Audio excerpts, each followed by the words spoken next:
Ito na ngayon ang anyo ng Bulkang Taal sa malapitan pagkatapos ng malaking pagsabog na naganap noong Enero 2020. Mahigit 580,000 na katao ang naapektuhan, lubhang maraming kabahayan ang nasira at mga kabuhayang nalusaw. At ngayon, isa na itong permanent danger zone. Ito yung mga bakas ng mga pagkakadaanan lahat pagkakapatok ng Taal Volcano.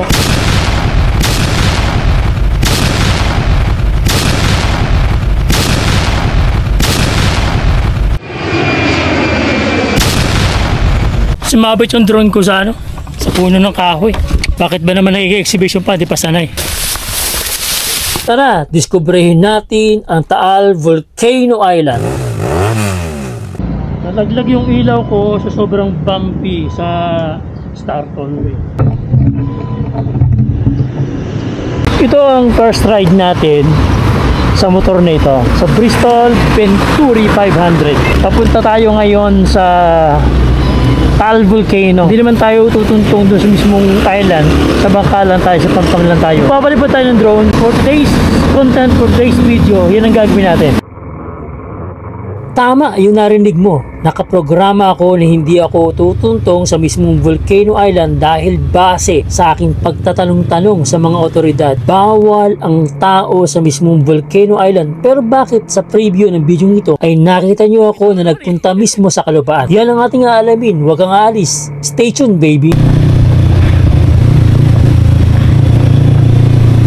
Today is September 27, ang mismong petsa ng aking adventure sa Volcano Island. Halos isang linggo lang ang nakalipas ay nag-erupt na naman saglit ang Taal at nagbuga ng maitim na usok. Buti na lamang po ay hindi tayo nataunan. Dito nga pala ako ngayon sa Tagbakin Lipa. Dito tayo sasakay ng bangka, dito na rin natin iiwan ang ating motor. Shoutout kay Manong na pinagparkingan natin, nakalimutan ko name. At syempre kay Consi Albert ng Kalumayin na aking bangkero na aking pinakiusapan. Kundi dahil sa kanya, di ko maisasakato para ng paglibot sa buong Volcano Island. Kami ay sasakay na sa bangka. Mamaya tayo magpapalipad ng drone. Kaibigan, dala akong drone. Isang Avata 2 tsaka isang Mini 4 Pro. In case na maubos ang ating battery, may isa pang drone. Umaga pa lang, malakas na agad ang alon dito sa lawa sa araw na to. Since dalawa lang naman kami sa kanyang bangka, tuloy ang bangi. Ika nga din sa Batangas.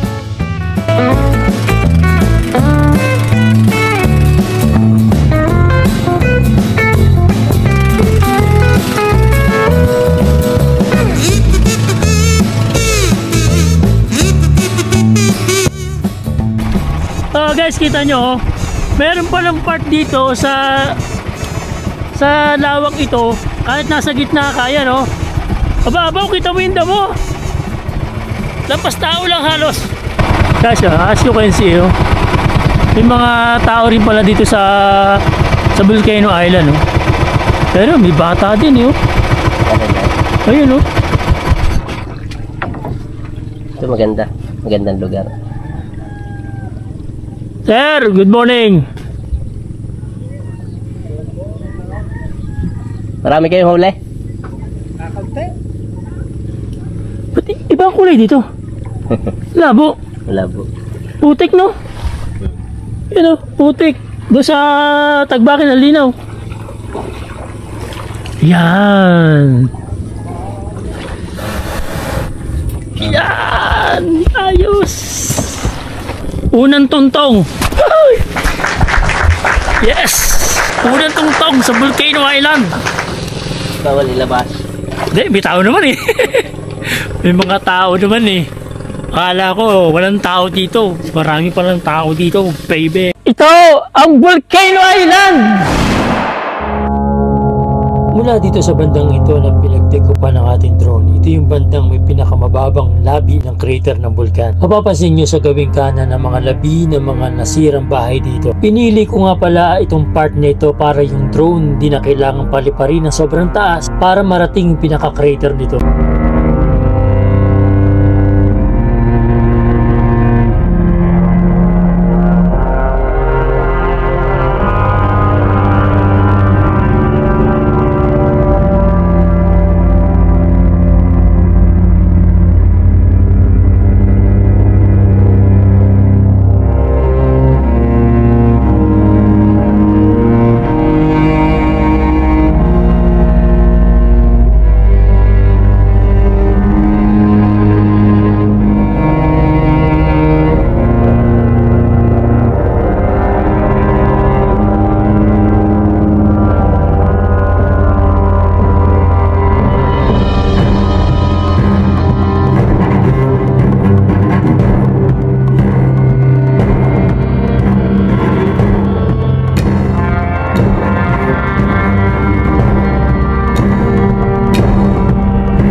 Wow!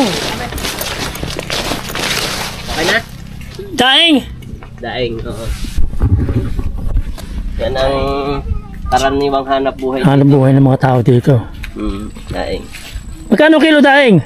250 po. 250. Sayang. Hindi ko madadala. So, yan.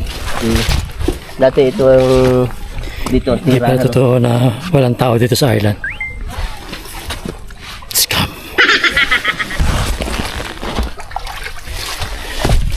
So, hindi sana tayo, nakaprogram tayo na hindi ako tutuntong dito sa Volcano Island. Pero nung makita ko napakaraming tao, parang unfair yata. Kung hindi tayo makatuntong, sila lang. Diba? Grabe adventure to. Punta kami doon sa kabilang side. Sa mas mababa lalo na level nitong Volcano Island. Papalipad tayo ng drone. Sarap sa pakiramdam na alam mo yung parang may na-accomplish ka sa buhay na nakatuntong ka sa Volcano Island. Taga dito lang tayo sa Batangas province pero never pa tayo nakatuntong ng Volcano Island. Hanggang sa nakaputok na. Ngayon lang tayo nakatuntong. Kainama na. May malaking parang kanal dito na dinaanan ng lahar mula sa taas. Ang laki niya, no? Ang taas niya, no? Yan, no? Ito yung mga bakas ng mga pagkakadaan ng lahar pagkakaputok ng Taal Volcano. Yan, no? Ang taas yan. Ayun, lawin na laki. Ayan, no? Yan. Taas. Isa pang malaking pinakakanal. Ano? Diyan dumaan yung lahar. So diyan siguro dumadaan din ang tubig pag malakas ang ulan, no? Ito yata isa sa may pinakamalaking kanal. Nadaanan ng lahar. Yan ang laki, oh. Kung nakikita yung laki niyan. As you can see, yung lupa, yung materyales ng galing bulkan, no? Bumaba na dito sa lawa. Ang laki na ng ang laki na ng kanyang inabante, oh. Galing yan doon, oh. Laki na inoccupied niya sa lawa. Ito ang 1969 lava flow. Sa bandang itaas ito, na andyan ang tinatawag ng Mount Tabaro. Tara, pakita ko sa inyo. Ang Bulkan Taal ang pangalawang pinakaaktibong bulkan sa bansa. Nagkaroon ito ng volcanic activity na nakakonsentrate dito mismo sa area ng bisinidad ng Mount Tabaro. Yung 1965 eruption was classified as phreatomagmatic na nabuo sa pamamagitan ng interaksyon ng magma sa tubig ng lawa upang makagawa ng marahas na pagsabog na pumutol sa isang formation ng lawa. Ang pagsabog ay nagdulot ng malamig na base surge na naglakbay ng ilang kilometro sa lawa ng Taal na nagwasak sa mga nayon sa baybayin ng lawa at pumatay ng humigit kumulang 100 katao.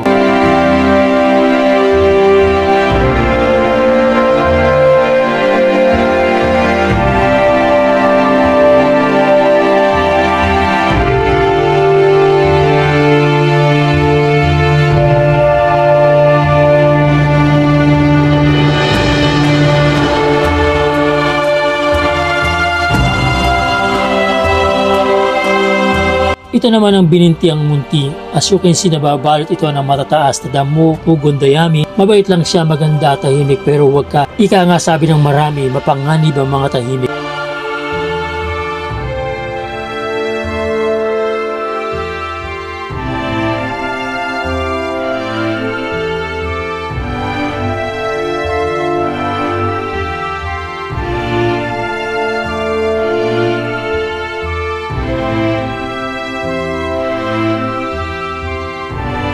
Ito naman yung side ng volcano na nakaharap sa bandang Agoncillo. Yes, as you can see. Tapos sa may bandang likuran natin yan, nakita nyo ang Binintiang malaki. Ayan. Papalipad agad tayo ng drone here.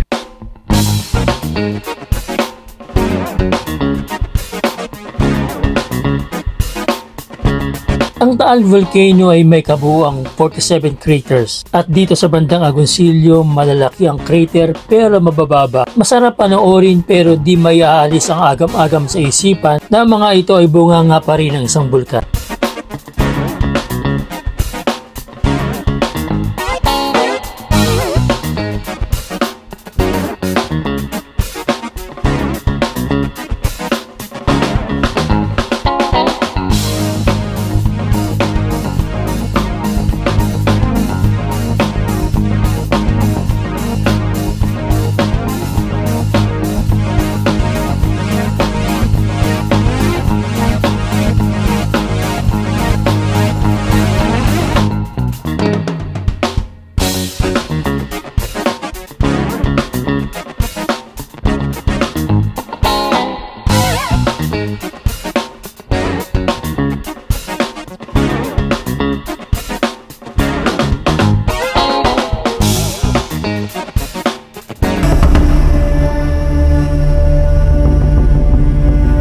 naman ang binintiang malaki na laging napagkakamalan na siya mismo ang pinakataal volcano. Hindi na natin siya pinaliparan ng drone dahil medyo may kataasan ang level ito. Kaya naman ang ating drone pero di na natin sinubukan.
Part ng binintian malaki, oh. Napakataas, oh. Grabe, iba talaga yung texture ng ano, bato, no? Adobe. Yung nakikita nyo sa likod ko, yan, oh. Ito ay parang resort na ewan, oh. So wala na siyang babong, inabandon na mula nung pumutok ang Taal Volcano, yan. Sayang, no? Daming sinirang property to, halos buong island. Daming nasirang kabuhayan. Pati yung mga tao na ninirahan dito na walang kabuhayan, ayun, naglipatan na sa kabihasnan. Tragedy talaga itong Taal eruption.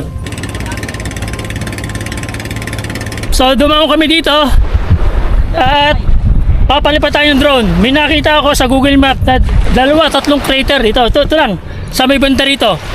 So let's see kung anong hitsura ng crater na yan sa Google Map at sa actual. Let's see.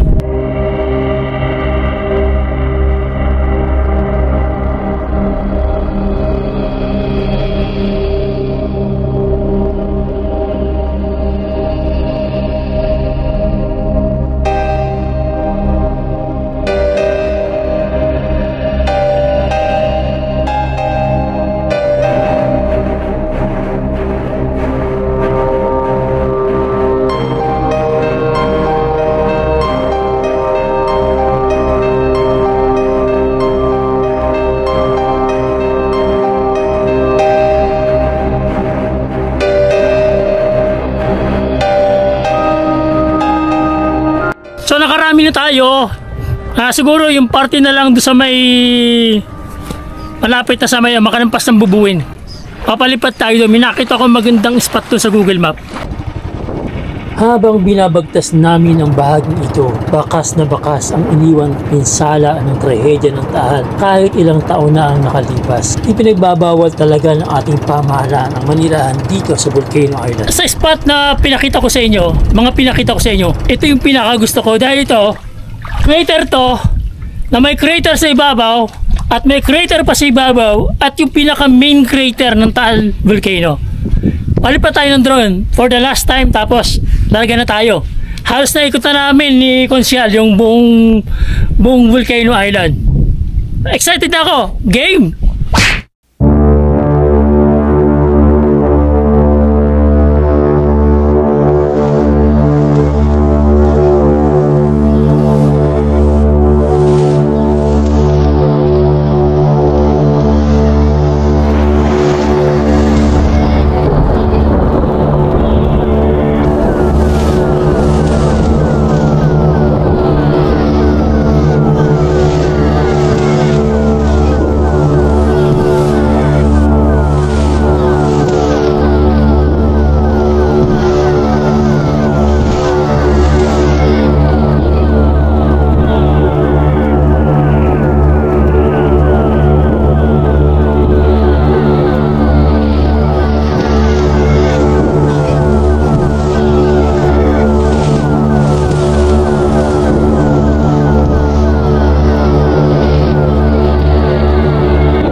Ilang oras pa lang.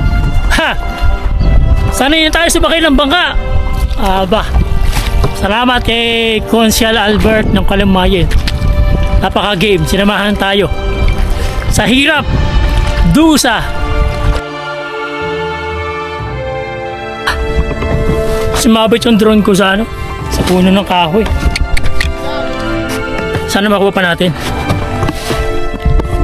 Ay! Hahanapin natin ngayon ang ating drone. Oh, lalim pala yan, Konsi. Atras. Tinulungan tayo hawiin yung matataas na dayami. Grabe, yung taas talaga dito yung part na ito. Amazing, amazing po. At napakasarap ng experience natin dito.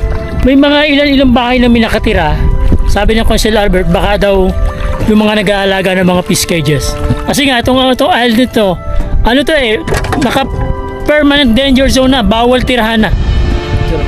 Tayo ay ginawa natin document at may mga times na kinakailangan natin tumuntong sa lupa para doon tayo magpalipad at magpababa ng drone. Tara! Discovery ang Pinas!